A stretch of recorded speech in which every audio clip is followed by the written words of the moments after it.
Hi guys, आपका स्वागत है आपके अपने show MKJ talks for investment इन हिंदी में। कैसे हैं आप भाई? कैसी रही आपकी इस हफ्ते की एक्सपायरी, इस बारे में चर्चा करेंगे आपके फेवरेट सेगमेंट शेयर बाजार की कहानी MKJ की जुबानी।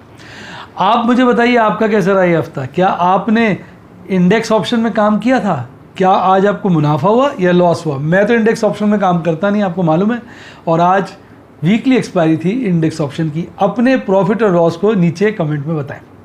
अब बात करते हैं कि किस तरह के बाजार रहे। भारतीय बाजारों में तो आज अच्छी खासी गिरावट के साथ बंद हुए, और जो पीछे गैप रह गया था वो MKJ गैप फिलिंग थ्योरी के हिसाब से फुलफिल हो गया।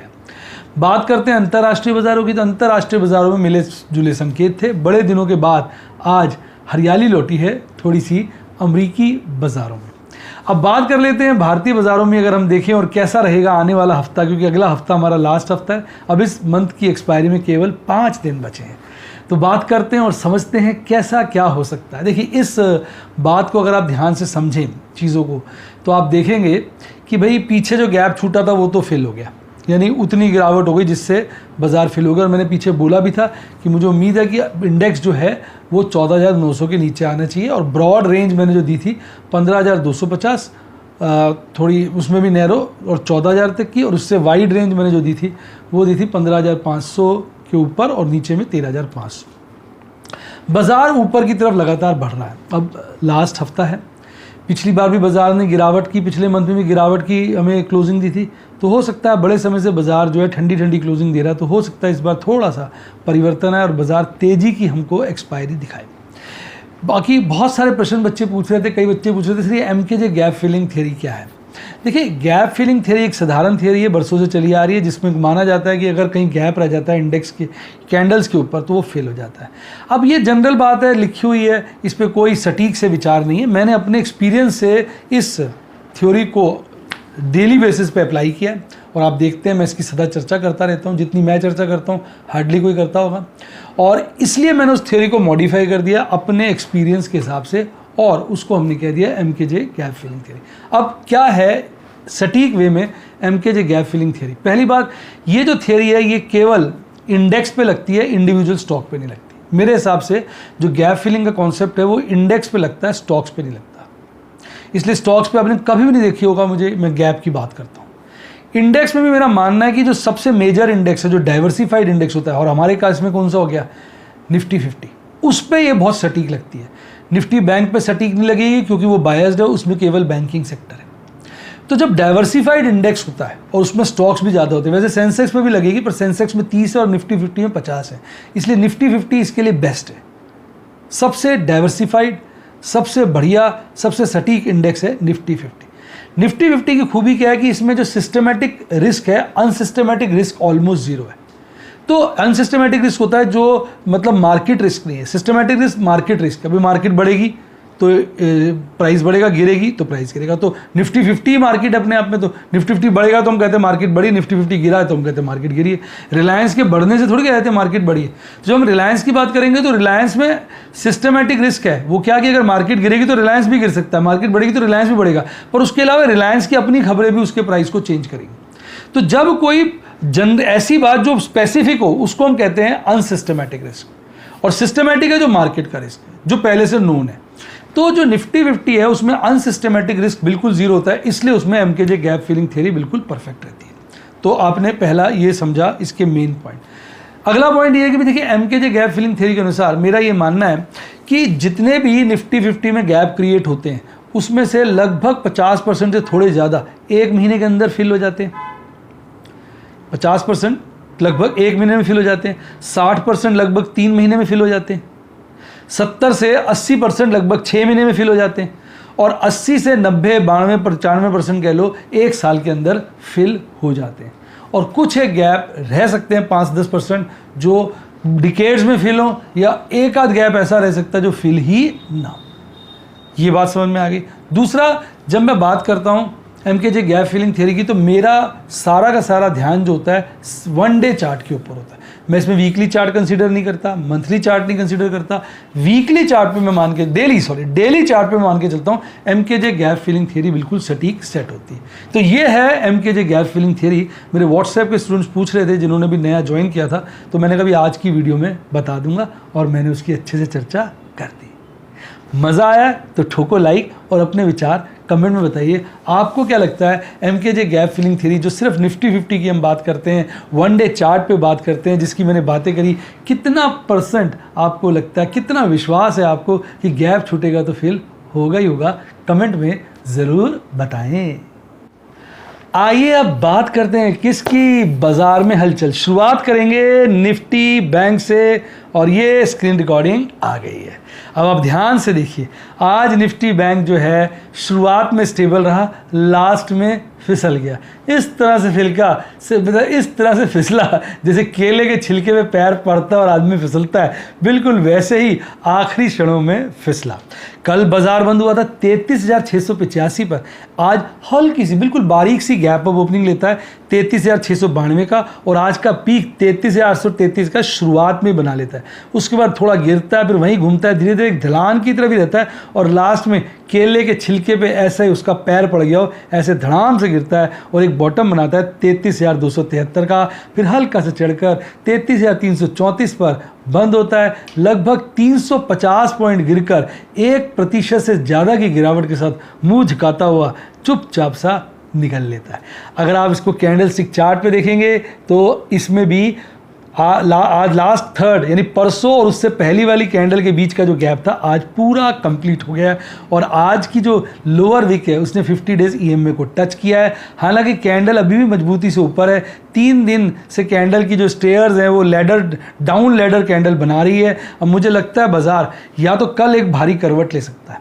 कल शुक्रवार का दिन है, शुक्रवार के दिन कुछ भी होता है। अब या तो कल भारी करवट लेके बाजार एक बारी को ऊपर चढ़ेगा, 15,250 15,500 के टारगेट की तरफ अपना बोलबाला बनाने की कोशिश करेगा। एक चांस ही हो सकता है। दूसरा ये हो सकता है कल भी गिरेगा और फिर उसके बाद चढ़ेगा मंडे को या वेडनेसडे से। तो अभी मुझे लगता है अगर हम बिल्कुल शॉर्ट टर्म की बात करें, इस हफ्ते की बात करें, इस हफ्ते बाजार 14,000 के लेवल पे जाता हुआ कम नज़र आ रहा है। इस हफ्ते के लिए जो संकीर्ण रेंज बनती है, जो बिल्कुल छोटी रेंज बनती है, नीचे में 14,500 और ऊपर में 15,300 के आसपास की।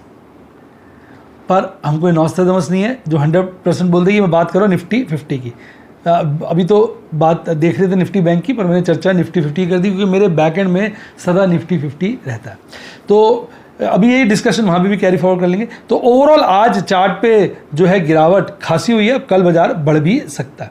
अब बात कर लेते हैं एमएसीडी चार्ट की। तो एमएसीडी चार्ट पर 3 दिनों के हरे हिस्टोग्राम के बाद आज लाल हिस्टोग्राम बना और कल से छोटा है, जिसके चलते आज बुलिश क्रॉसओवर में कमी आई है। आरएसआई में भी गिरावट आई है, 53 के आसपास आ गया, अभी भी 50 से ऊपर है, तो मजबूती इंडेक्स दिखा रहा है। अब बात कर लेते हैं आज गिरने और बढ़ने वाले 6 शेयरों की। इसमें टोटल 12 शेयर हैं, 5 हरियाली में और 7 लालियाली में। सबसे ज़्यादा तेजी पीएनबी और आरबीएल बैंक में थी और सबसे ज़्यादा गिरावट एयू स्मॉल फाइनेंस बैंक और एचडीएफसी बैंक में थी। अब बात कर लेते हैं आपके सबसे बढ़िया इंडेक्स की, कहते हैं ना देश की आन बान शान और हमारी जान, निफ्टी 50 की। तो निफ्टी 50 का हाल बिल्कुल निफ्टी बैंक जैसा था। चार्ट बिल्कुल ऐसा लगेगा उसका डुप्लीकेट है। कल बाजार बंद हुआ 15,030 पे, हल्की सी गैप ऑफ ओपनिंग 15,042 पे, खुलते ही आज का पीक 15,069 पर। उसके बाद एक अच्छी गिरावट, फिर हल्का सा चढ़ के धीरे धीरे गिरता रहा और लास्ट में ऐसा लगा जैसे निफ्टी 50 का पैर केले के छिलके पे पड़ा, वो फिसल के एकदम नीचे 14,884 का बॉटम बनाता है। उसके बाद हल्का सा बढ़कर 14,906 पर, यानी लगभग 125 पॉइंट की गिरावट के साथ 0.83% गिरकर शर्मिंदगी के साथ नजरें झुकाए चला जाता है।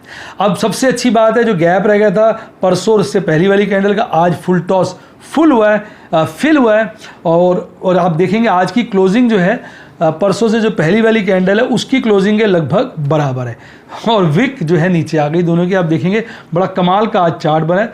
बाजार ने 14,920 पर आज अपने आप को बंद किया। तो जैसा मैंने कहा कि जो मुझे शॉर्ट टर्म जो रेंज लगती है वो अब बाकी 5 दिन रह गए 400 पॉइंट के आसपास की लगती है, पर ये कोई गारंटी नहीं है, बड़ा इसमें बिखराव भी आ सकता है क्योंकि ऑपरेटर जो है ऐसे ही हमको धोखा देता है।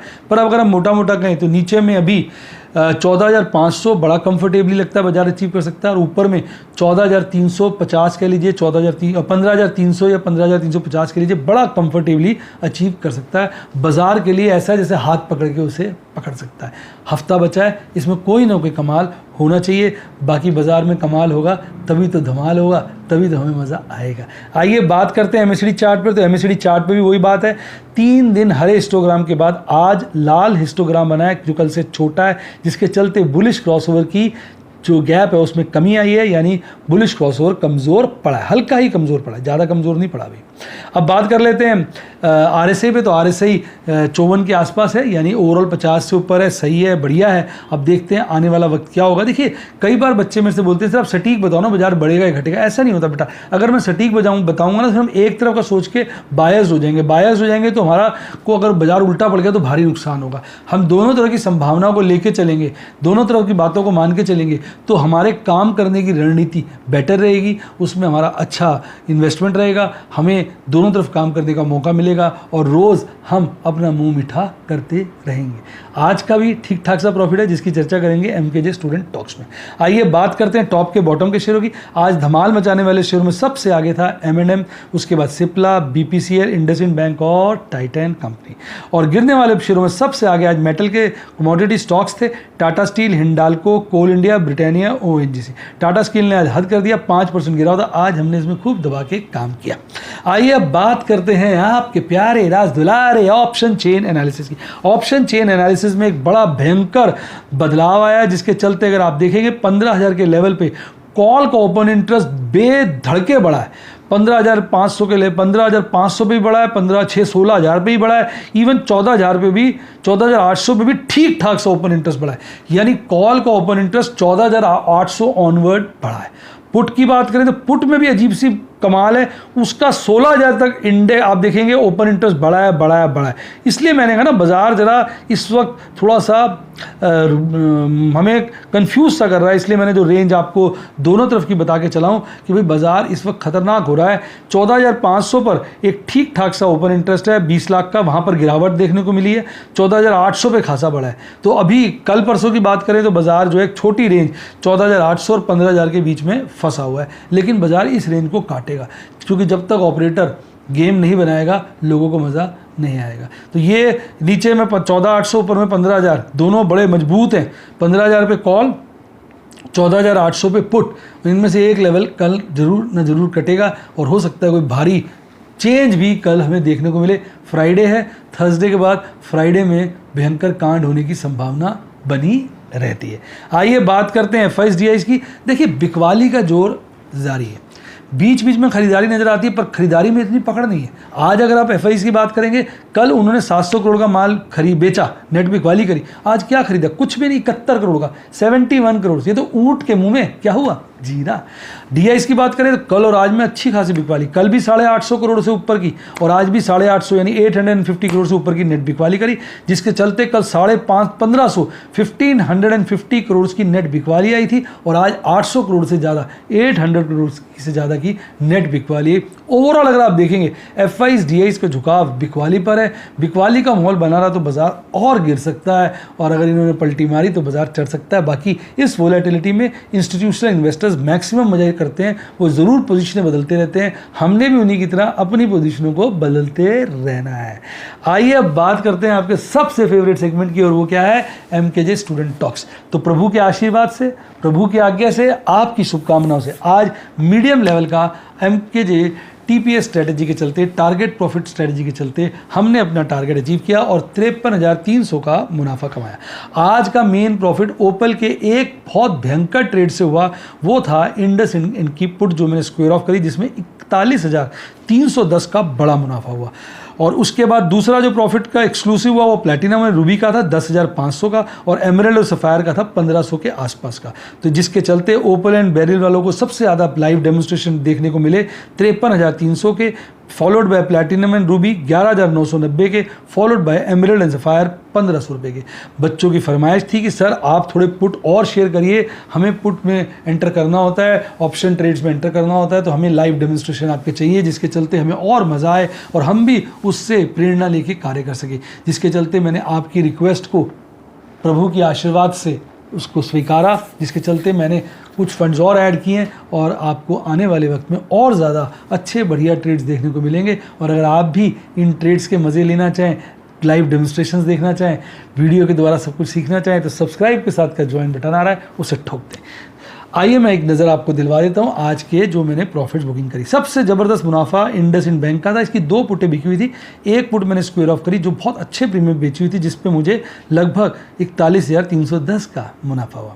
उसके बाद आइडिया की एक पुट मैंने 2 पुटें बेची हुई थी, जो मैंने 35 पैसे वाली आज स्क्वायर ऑफ हो गई, 15 पैसे के हिसाब से एक पुट पे ही 10,500 का मोटा मुनाफा हुआ। उसके बाद आरबीएल बैंक के 100 शेयर अभी 38 दिन पहले खरीदे थे, आज बेच दिए, 1,500 रुपये का अच्छा खासा मुनाफा हो गया। इन्वेस्टमेंट हमारी थी 19,000 के ऊपर 38 दिन के अंदर 1,500 बच गए। साल का हिसाब लगाओगे परसेंटेज तो बहुत ज़्यादा अच्छा बढ़िया मुनाफा हो गया। अब अगर आपको मज़ा आया तो साहब आपने एक बड़ा ज़रूरी काम करना है, और वो क्या है, आपने लाइक का बटन दबाना है, सब्सक्राइब के साथ ज्वाइन को ठोकना है, सारे यूट्यूब स्टूडेंट प्लान देखने हैं, जो आपको पसंद आए उसको ज्वाइन करना है, क्योंकि ये वक्त है जब आप ऑप्शन चेन एनालिसिस सीखकर मैक्सिमम फ़ायदा उठा सकते हो।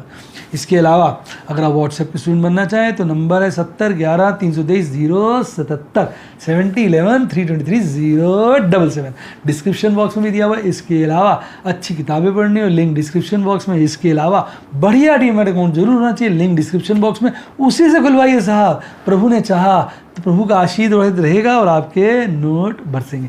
और ये आ गया टेलीग्राम चैनल, इसको ज़रूर ज्वाइन करिए। इसमें सुबह सुबह ही हम मूड बना लेते हैं बाज़ार का और बढ़िया काम करते हैं। इसको जिसने ज्वाइन किया उसकी लाइफ जिंगा लाला जिंगा लाला जिंगा लाला। इसी के साथ साथ bye bye, God bless you, happy investing, और आप स्टॉक मार्केट के बेताज बादशाह बने।